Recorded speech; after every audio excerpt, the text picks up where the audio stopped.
I needed to say goodbye to my family and I didn't want to FaceTime. I was panicked. So I recorded a message to sort of say what I could in that time. Yeah, I was rushed in to intensive care quite a few weeks back now. I was taken straight to Wexham Park and they'd had a isolation system set straight up.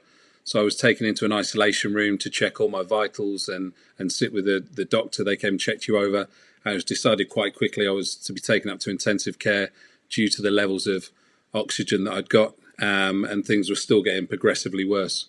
So I just remember a lot of being panicked, a lot of not knowing what was going on, but as many explanations as possible as to how my situation was. Right, the doctor came in from intensive care to explain, and they do a great job of trying to sort of make it sound as normal as possible. But they explained that my situation had got worse over a matter of weeks. It was getting really critical now, and the next stage, if it did progress to be worse, would to go on a ventilator and to give me that fighting chance. But they explained that this was support and not treatment. This was your sort of last chance of getting those lungs open and getting those oxygen in.